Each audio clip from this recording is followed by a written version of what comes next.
Hello， 大家好啊！有啲朋友問我咧，點解唔講呢隻嘢喎？咁呢隻係乜嘢咧？呢隻就係 Osmo Pocket 嘅3.5mm 接外置咪嘅配件喎。咁點解我唔講咧？因為我覺得冇乜嘢好講啊！我自己買翻嚟之後咧，都冇點用過佢。原因有兩個啦。我攞部 Osmo Pocket 過嚟先。嗱，第一個原因咧就係大家都知道啦，我經常會使用呢個無線無快啦，我亦都非常之推薦嘅。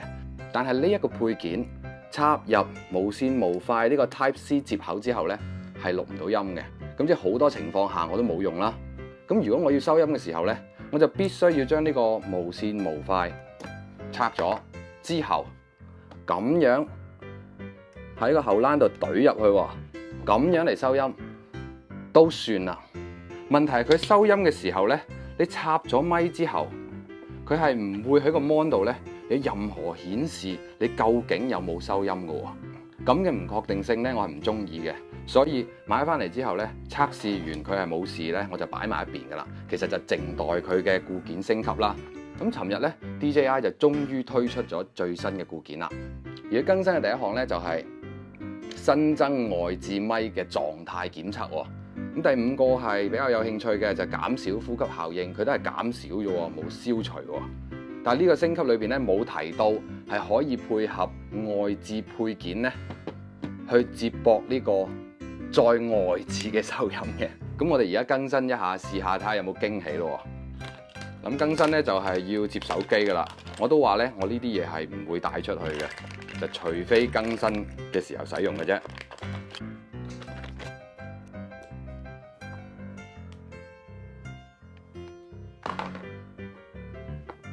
你睇下，如果喺外邊拆呢啲嘢咧，一個唔小心就好容易將佢推到唔知去邊度嘅。好，咁我哋而家嚟咯。首先我哋要打開 DJI 嘅 app 啦，跟住就懟落去啦。跟住翻去首頁嘅 OK。咁佢提示咧有一個新版本嘅固件啦，之前已經下載咗噶啦。我由頭到尾咧都冇真係試過用手機連住咁樣嚟拍嘅，因為我覺得非常之唔方便。咁升級嘅時候咧，順便講下啦，呢個有5個功能嘅優化啦，一個就係新增外置咪嘅狀態檢測功能啦，第二個就係新增按鍵提示音開關，呢個冇咩用啦。第三個就係優化 Pro 模式嘅交互界面，咁第四個就係優化人面檢測對焦效果。人面對焦檢測效果咧，其實佢都 OK 嘅，但我最唔中意咧就係佢自拍嘅時候咧，佢就鎖定一個人。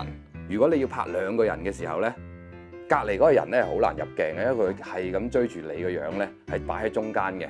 隔離嗰個人咧就只能夠影到半邊面嘅，除非你懟到好遠啦。如果我希望佢改善嘅話，就係改善呢個你可以自拍嘅時候咧，解除呢個人面追蹤嘅。咁第5個優化咧就係 AFC，即係連續對焦嘅時候咧，減少場景切換嘅呼吸效應。咁呢個呼吸效應咧，其實就係都幾明顯嘅。有時唔係場景切換咧，佢都會係咁呼吸嘅。即係如果佢係取消就好啦，唔係減少。得未咧？好似得咗咯喎，係咪啊？OK， 搞掂。好，咁而家睇下點樣一回事咯。佢連住手機嘅時候咧，的確係可以睇到外置收音咪嘅狀態嘅，顯示俾大家睇下啦。咁而家開始錄咯喎，嗱，佢就會有呢個音量嘅提示啦。咁呢個咧係唔使升級咧，佢本身都有嘅。問題就只能你連接手機嘅時候先會顯示。咁我哋掹咗佢嚟測試咯喎。嗱，好明顯見到咧右上角呢度咧有個咪嘅符號啦。之前咧係冇嘅。咁另外我睇下啦，掹咗佢會點咧？嗱，掹咗佢之後咧，即時會顯示呢個唔係㗎，佢話對唔到焦嘅啫。嗱，呢個頭先咪嘅符號咧就變咗一個爛咪咯喎。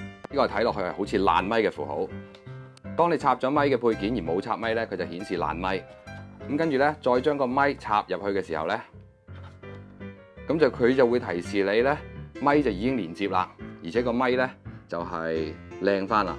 咁頭先嗰個符號可能唔係爛咪嚟嘅，因為都唔同嘅，點解係啦？就顯示一個靚咪出嚟啦。好 OK。咁就證明咗咧，你係而家係用咪去錄緊噶啦。佢又顯示一次喎，唔知係咪突然間斷咗咧？諗而家係測試到個情況就係咁樣啦。咁至於收音好唔好咧，就取決你用咩咪，同埋最關鍵咧係你同咪嘅距離有幾遠嘅啫。越遠咧，效果一定係越唔好嘅。咦嗱，佢突然間咧就消失咗嗰個咪嘅符號，就變咗提示你咧有80%嘅電量。呢個狀態係咩意思咧？係咪啱先斷咗，定係佢會到一定嘅時候，比如到80%就會喺嗰度提示你咧？咁我諗係第二個可能性大啲嘅。咁樣嘅提示咧，就終於可以擺脫咗咧嗰種唔確定性嘅可怕。嗱，之前同大家講過啦，我用呢 set 嘢咧，其實喺隔離錄緊音嘅，就係呢條片嘅收音啦。咁上次咧就錄咗10零分鐘就冇咗電，而我係唔知道嘅，所以依次咧就擺到好近好近，我一定要望住個紅燈有冇着啦。因為呢一套嘢咧，除咗呢個要電啦，接收器要電啦，我袋住嘅發射器要電啦，3個設備是但一個冇電咧，你都賴嘢嘅。所以呢啲嘢咧，尤其你係一個人拍片啊，係少一嚿電咧就少隻鬼嘅。跟住就係要測試我最想要嘅功能啦。呢個就係佢連接無線無塊嘅時候，我究竟可唔可以錄音？嗱，佢呢度提示咧就叫我除咗呢個電話嘅接收器，好，咁我裝翻個無線無塊落去啦。咁呢個就係我慣常嘅配置啦。咁佢係升級緊嘅喎，等待佢升級一下先啦。好，搞掂咗啦。咁我而家咧就試下我最期待嘅功能，佢究竟有冇咯